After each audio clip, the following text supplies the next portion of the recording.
Assignment problem का meaning क्या होता है?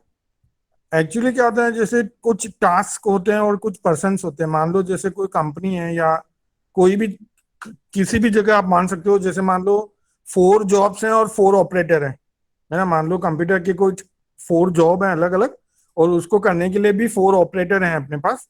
तो अपन को ये करना होता है कि कौन से ऑपरेटर को कौन सी जॉब देवें कि मिनिमम कॉस्ट में अपना काम हो जाए। दैट इज अवर असाइनमेंट, है ना। नाम से ही क्लियर है, असाइनमेंट का मतलब क्या होता है, अपन को असाइन करना है। तो यहाँ पे अपन क्या करेंगे, जॉब असाइन करेंगे पर्सन को। ओके, इसका एक सिंपल सा रूल है असाइनमेंट का। असाइनमेंट का रूल ये रहेगा कि assignment is to be done under the rule that one person is assigned only one job and one job assigned to be only one person. It means एक काम जो होगा, कोई भी वन जॉब जो होगी, एक काम को एक आदमी ही करेगा और एक आदमी एक काम ही करेगा। इट मीन्स टू से कि आपका कोई भी एक आदमी दो काम नहीं कर सकता, दो जॉब को अकेला आदमी नहीं करेगा, और एक जॉब को दो आदमी मिलके भी नहीं कर सकते, है ना। तो इट मीन्स क्या हो गया, 1 to 1 है ना, ये 1 to 1 है। मतलब कि एक जॉब एक आदमी करेगा और एक आदमी एक जॉब ही करेगा। This is called 1 to 1। और ये अपना असाइनमेंट का ये रूल रहेगा पूरे से। ओके, असाइनमेंट के अंदर जो अपने सवाल आएगा, उस सवाल में अपन को ऐसी मैट्रिक्स दे रखी होगी। मैट्रिक्स में क्या होगा, एक साइड जॉब्स होगी, जैसे 1 2 3 कितनी भी जॉब हो सकती है, और एक साइड पर्सन ऑपरेटर आदमी होंगे जो काम करने वाले हैं। मशीन्स भी हो सकती है, क्योंकि job can be done on the machine also. तो एक साइड जॉब होगी, एक साइड मशीन होगी। ओके, और बीच में जो लिखा हुआ है, ये जो अपन को लिखा हुआ है, ये C11 C12, ये कोस्ट है। कहने का मतलब ये हो रहा है, जैसे ये 3 वाला पर्सन, अगर 3 वाला आदमी 2 नंबर की जॉब करता है, तो कंपनी को C32 रुपीज कोस्ट आएगी। ओके, अंदर जो लिखी है वो कोस्ट है। तो हर एक आदमी को हर एक जॉब पे कितनी कोस्ट आ रही है, ये कंपनी को पता होना चाहिए। ओके, देन अपन असाइन कर सकते हैं कि कौन सा आदमी कौन सी जॉब करेगा कि मिनिमम कॉस्ट आ जाए। ओके, ये भी आपको गिवन होगा। और ये तो सिंपल सी चीज है, और सवाल में आपको सारा मैं समझा दूंगा। नाउ अपन जो सवाल करते हैं, पहली चीज अपन को देखनी होती है, कोई भी असाइनमेंट का अगर सवाल आता है ना, जहाँ पे जॉब एंड ऑपरेटर और असाइनमेंट वर्ड आ जाएगा वैसे भी सवाल में, तो सबसे पहले आपको ये देखना है कि प्रॉब्लम जो होनी चाहिए वो बैलेंस प्रॉब्लम होनी चाहिए। बैलेंस प्रॉब्लम का मतलब ये होता है कि मैंने बोला था ना कि एक जॉब एक आदमी करेगा और एक आदमी एक जॉब ही करेगा। इट मीन्स जितनी जॉब है उतने आदमी अपने पास अवेलेबल होने चाहिए, और जितने आदमी अपने पास है उतनी जॉब अपने पास अवेलेबल होनी चाहिए।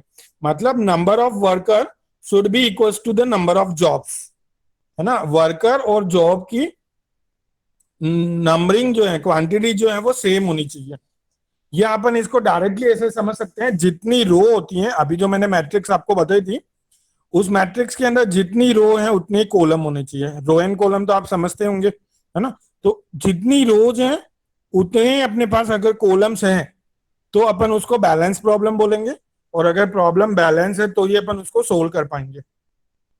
ठीक है, पहली चीज ये, है ना। दो चीजें ध्यान रखनी है असाइनमेंट जब भी अपन करते हैं। पहली चीज होती है problem should be balance. Second चीज होती है अपन जो मेथड अप्लाई करेंगे असाइनमेंट के लिए, मेथड जो अप्लाई करते हैं वो हंगेरियन मेथड होता है। अपन जो असाइनमेंट के लिए जो मेथड अप्लाई कर रहे हैं दैट इज हंगेरियन मेथड। और हंगेरियन मेथड ये बोलता है कि प्रॉब्लम जो होनी चाहिए वो मिनिमम की होनी चाहिए। See this, problem should be minimization. Okay, minimization का मतलब ये हुआ, जैसे अभी जो अपनी कोस्ट टेबल थी, है ना, कि एक पर्सन जो है वो कोई जॉब करता है तो कितनी कोस्ट आती है। तो अपने पास कोस्ट होगी तो अपन उसको मिनिमाइज करेंगे। अगर दो सिटी के बीच में डिस्टेंस दे रखी है तो अपन उसको मिनिमम करेंगे। अगर पेट्रोल बर्न है, टाइम लग रहा है जॉब करने को में, है ना, दैट इज मिनिमाइजेशन जॉब, है ना। वो सवाल में या तो आपको दे रखा होगा कि प्रॉब्लम जो है वो मिनिमम की है, नहीं तो ऐसा वर्ड दे रखा होगा जिससे अपन को पता चल जाएगा कि प्रॉब्लम मिनिमम की है ना। मिनिमम की कब होगी, जब आपको कॉस्ट दे रखी होगी, डिस्टेंस दे रखी होगा, पेट्रोल बर्न दे रखा होगा, टाइम दे रखा होगा, है ना। तो प्रॉब्लम जो होनी चाहिए वो मिनिमाइजेशन की होनी चाहिए, तभी अपन मेथड अप्लाई कर सकते हैं। तो कोई भी सवाल देखने के पहले आपको दो चीजें देखनी है, problem should be balance and in minimization format. Okay, सवाल कैसे करना है वो मैं आपको फर्स्ट एग्जांपल में समझा देता हूँ।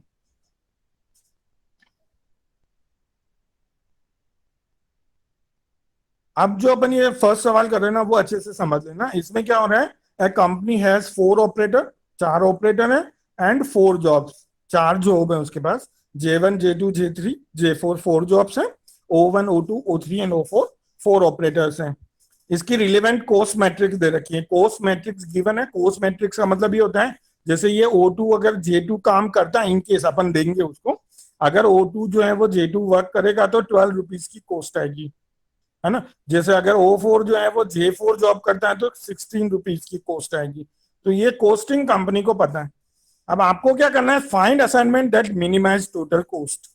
इसका मतलब आपको क्या करना है, आपको ये बताना है कि O1 कौन सी जॉब करेगा, O2 कौन सी जॉब करेगा, O2 O3 कौन सी जॉब करेगा, एंड O4 कौन सी जॉब करेगा कि कंपनी की कोस्ट जो आ रही है वो मिनिमम हो जाए। ठीक है। तो सबसे पहले आपको क्या चेक करना है, ये तो सवाल दिया है। सबसे पहले अपन को चेक करना है कि प्रॉब्लम बैलेंस होनी चाहिए, मतलब जितनी रो है उतने कॉलम होने चाहिए। तो यहाँ पे देखो नंबर ऑफ रोज कितनी है, 1 2 3 एंड 4, तो टोटल 4 रोज है। अब कॉलम्स देखो, टोटल कॉलम्स कितने हैं, 1 2 3 एंड 4 कॉलम्स है। तो यहाँ पे क्या हो रहा है, 4 रोज एंड 4 कॉलम्स है, तो अपन ये बोलेंगे बैलेंस प्रॉब्लम है। सबसे पहले अपन ने ये चेक किया बैलेंस। दूसरा अपन चेक करेंगे कि प्रॉब्लम जो है वो मिनिमाइज की होनी चाहिए, या तो वो खुद बोलेगा मिनिमाइज, नहीं तो यहाँ पे कोस्ट दे रखी है मतलब ये मिनिमाइज। ठीक है। तो ये जो 2 चीजें अपन को सबसे पहले चेक करनी है। अब अपन को सवाल कैसे करना है स्टार्ट में वो मैं बताता हूँ ना। सबसे पहले आपको क्या करना होता है, ये तो मेरा सवाल है, ये जो ऊपर लिखा है ये तो मेरा सवाल है ना, वही टेबल मैंने वापस लिखी है। आपको क्या करना है, रो रेड्यूस मैट्रिक्स बनानी होती है। ये मैंने नई मैट्रिक्स बनाई है, this is called row reduce matrix.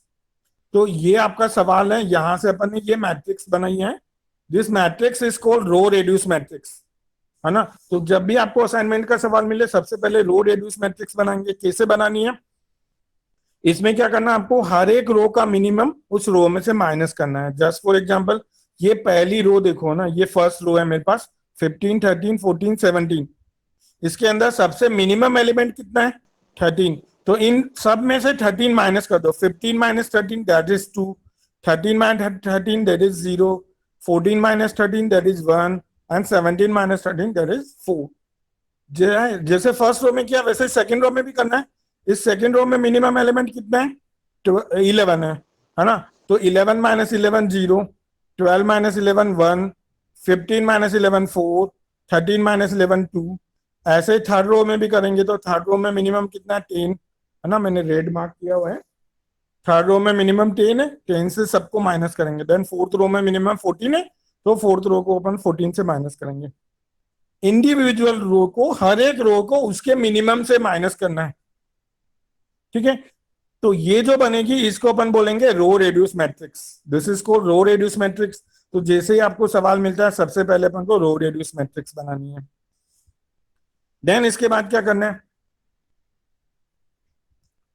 Row reduce के बाद ये मेरी रो रेड्यूस बनी थी, है ना, आफ्टर रो रिडक्शन ये मेरी रो रेड्यूस बन रही है। इसके बाद में ये नई मैट्रिक्स बना रहा हूँ ना, ये प्रीवियस मैट्रिक्स है।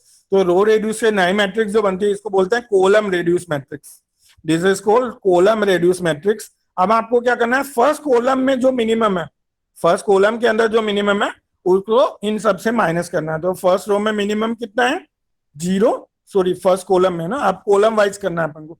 तो फर्स्ट कॉलम में मिनिमम कितना है, 0, 0 को इन सबसे माइनस करो, 2 minus 0 is 2, 0 minus 0 is 0, 3 minus 0 is 3, 1 minus 0 is 1। Second column में मिनिमम कितना है, 0, तो जब मैं 0 को सबसे माइनस करूंगा तो वही कॉलम मेरा रिपीट हो जाएगा। थर्ड में मेरे पास मिनिमम कितना है, 0, तो थर्ड कॉलम में भी जब मैं 0 माइनस करूंगा सेम रिपीट हो जाएगा। फोर्थ कॉलम, फोर्थ में मिनिमम कितना है, 1, तो इन सब में से अगर मैं 1 माइनस करता हूं तो I will get 4 minus 1 3, 2 minus 1 1, 0 minus 1, मतलब 1 माइनस 1 0, एंड 2 माइनस 1 1। तो मेरी ये फोर्थ कॉलम मिल गया मेरे, है ना। तो सबसे पहले रो रेड्यूस बनाए, हर एक रो का मिनिमम उस रो में से माइनस कर दो। फिर कॉलम रेड्यूस बनाए, कॉलम रेड्यूस ध्यान रखना, रो रेड्यूस के बाद जो अपनी नई मैट्रिक्स मिल रही है उससे अपन को कॉलम रेड्यूस बनाना है। क्या करना है, हर एक कॉलम में से उस कॉलम का जो भी मिनिमम है वो माइनस कर दो। अब क्या होता है, एक्चुअली अपना जो काम था वो जॉब असाइन करने का काम था। तो अब क्या होता है, ये जो अपनी प्रीवियस मैट्रिक्स है उसी को मैंने यहाँ पे वापस बनाया है ना। ऊपर जो मैंने बनाया वो प्रीवियस मैट्रिक्स है अपनी, जो कॉलम रिडक्शन के बाद आई थी। ओके, यहाँ पे अपन को अब अपन जॉब असाइन करेंगे। पहले रो रेड्यूस, देन कॉलम रेड्यूस, उसके बाद जॉब असाइन करेंगे। जॉब असाइन का मतलब ये होता है कि जहां पे आपका जीरो है ना, वो अपन को असाइन करना होता है। कहने का मतलब जैसे ये जीरो है, इसका मतलब ये है कि O1 जो है वो J2 जॉब कर सकता है, कर सकता है। अभी अपन दे नहीं रहे, ठीक है, ये अभी तो मैं बता रहा हूँ कि O1 can do J2 job, similarly O2 can be do J1 job, O3 जो है वो J3 और J4 दोनों जॉब कर सकता है, और O4 जो है वो J3 जॉब कर सकता है ना। तो जीरो का मतलब अपन उसको ये जॉब दे सकते हैं। बट अपने देने का तरीका क्या रहेगा, देखो अपना मेथड क्या रहेगा देने का। अपन रो वाइज चलेंगे, किसी रो में, किसी भी फर्स्ट रो से चलो भले आप, है ना, जिस रो में एक ही जीरो होता ना उसको सबसे पहले देंगे। ठीक है, वापस से बोल रहा हूं मैं, जीरो मतलब असाइनमेंट देना है अपन को, जीरो को असाइनमेंट दे सकते हैं किसी भी जीरो को, लेकिन अपन क्या करेंगे, जिस रो में सिंगल जीरो होगा उसको सबसे पहले देंगे। कहने का मतलब ये है, जैसे ये O3 है तो इसके अंदर कितने हैं, मेरे पास दो जीरो है, तो पहले मैं इसको नहीं दूंगा, है ना। जहां पे वन जीरो होगा जिस रो में उसको देंगे अपन। तो अगर मैं फर्स्ट रो से चालू करूँ तो इस रो में मेरे पास एक ही जीरो है, कहां पर, यहाँ पर। तो मैं क्या करता हूँ, O1 को J2 जॉब दे देता हूँ। अगर मैं O1 को J2 जॉब दे रहा हूं तो ऐसा बॉक्स बनाऊंगा जैसे मैंने यहाँ बनाया है। तो मैंने क्या किया, O1 को J2 जॉब दे दी तो यहाँ बॉक्स बना दिया। बॉक्स बनाने के बाद इस जॉब को O1 ही कर रहा है। कहने का मतलब ये है कि अगर इस कॉलम में और कोई जीरो है तो उसको क्रॉस कर देंगे। जब आप एक बार जॉब असाइन कर देते हो उसके बाद उस कॉलम में अगर और कोई भी जीरो है तो उसको क्रॉस कर देना है, क्योंकि वो नहीं कर सकता है फिर दूसरा। अब देखो O2 के अंदर मेरे पास यहां पर भी मेरे पास एक ही जीरो है, तो मैं इसको ये जॉब असाइन कर दूंगा। इसको जॉब असाइन करने के बाद इसमें अगर और कोई जीरो है तो क्रॉस कर दो, नहीं है तो नहीं करेंगे। फिर मैंने थर्ड रो देखा, थर्ड रो के अंदर मेरे पास दो जीरो है, तो मैं अब इसको असाइन नहीं करूंगा। अभी अभी मैं क्या करूंगा, फोर्थ रो में आ जाऊंगा। फोर्थ रो में अगर मैं देखता हूं तो मेरे पास एक ही जीरो आ रहा है, तो मैं क्या करूंगा, इसको जॉब असाइन कर दूंगा। इसको अगर मैं जॉब असाइन कर देता हूं तो इस कॉलम में जितने भी जीरो है वो क्रॉस हो जाएंगे। तो अब क्या होगा, मेरा ये वाला जीरो क्रॉस हो जाएगा। अब अगर मैं चेक करूं O3 के अंदर, तो अब मेरे पास O3 के अंदर एक ही जीरो है ना। तो अब मैं बोल, क्योंकि ये क्रॉस हो गया, तो अब मैं बोल सकता हूं कि O3 जो है वो ये वाली जॉब करेगा, J4। तो अब देखो मेरे पास चार जॉब थी, है ना। आप चेक कर लेते हैं, J1 को कौन कर रहा है, O2 कर रहा है। J2 को कौन कर रहा है, O1 कर रहा है। J3 को कौन कर रहा है, O4 कर रहा है। और J4 को कौन कर रहा है, O3 कर रहा है। मतलब चारों जॉब हैं वो एक एक अलग अलग आदमी कर रहे हैं, मतलब चारों जॉब असाइन हो गई। This is called optimal assignment. बहुत सी बार ये होता है कि यहाँ पे असाइनमेंट पॉसिबल नहीं होता है ना, तो फिर आगे अपन को और सोल्व करना पड़ता है। अभी यहाँ पे क्या हुआ है, असाइनमेंट पॉसिबल हो गया है। So this is optimal assignment, है ना। ये जो मैंने ऊपर बनाया है वो मैंने यहाँ पे बनाया है ना। यहाँ पे मैंने आपको समझाया था कैसे बनाते हैं, वो यहाँ पे मैंने बनाया है। ओके, ये मेन चीज है, इसमें कहीं कोई डाउट हो तो बोलो। जॉब देने में सबसे पहले आपको जिस रो में सिंगल जीरो है उसको पहले असाइन करना है। उस कॉलम में फिर और कोई जीरो होता है तो क्रॉस कर दो। तो जिस रो में एक जीरो होगा उसको अपन असाइन करते जाएंगे, तो ऐसे करके सारी जॉब्स असाइन हो जाएगी। ये जो चीज मैंने करी है इसको आगे मुझे टेबल में बनाना है। मैं क्या करूंगा, J1 जॉब कौन कर रहा है, O2 कर रहा है। J2 कौन कर रहा है, O1 कर रहा है। J3 कौन कर रहा है, O4 कर रहा है। और J4 कौन कर रहा है, O3 कर रहा है। तो ये मैं एक टेबुलर वे में लिखूंगा। ये देखो मैंने पहले जॉब ले ली है, J1 J2 J3 J4, कौन कौन कर रहा है वो मैंने नीचे लिखा है। J1 को O2 कर रहा है, J2 को O1 कर रहा है, J3 को O4 कर रहा है, और J4 को O3 कर रहा है।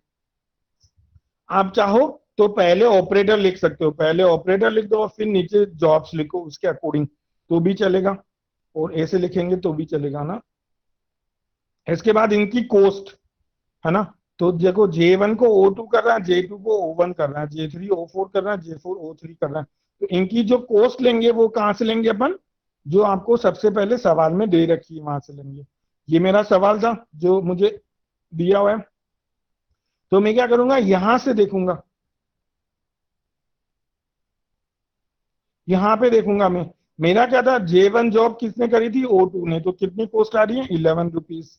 J2 जॉब किसने करी थी, O1 ने, कितनी कॉस्ट है, 13 रुपीज। J3 जॉब किसने करी थी, O4 ने, कॉस्ट कितनी थी, 14। और J4 जॉब किसने करी, O3 ने, कॉस्ट कितनी, 11। तो ये मैंने क्या किया, वहां पे जो मैंने टेबल बनाई है उसके अंदर ये सारा कॉस्ट, उसके रिलेवेंट कॉस्ट उसके नीचे लिख दिए हैं, और इस कॉस्ट का अपन टोटल करेंगे फाइनली। तो फाइनली जब मैं इस कॉस्ट का टोटल करता हूं, आई विल गेट 49। मतलब ये जो सारे काम है वो कंपनी 49 रुपीज में करवा सकती है, और मिनिमम 49 रुपीज तो लगेंगे ही लगेंगे ना, इससे कम रुपए में ये चारों काम नहीं हो सकते, है ना। So this is called optimal assignment. Optimal assignment का मतलब ये होता है कि अगर कॉस्ट है तो मिनिमम होनी चाहिए, प्रॉफिट है तो मैक्सिमम होना चाहिए, दैट इज ऑप्टिमल, है ना। तो अपन यहाँ पे बोल सकते हैं this is our optimal assignment. ये अपना फर्स्ट सवाल कंप्लीट हुआ है।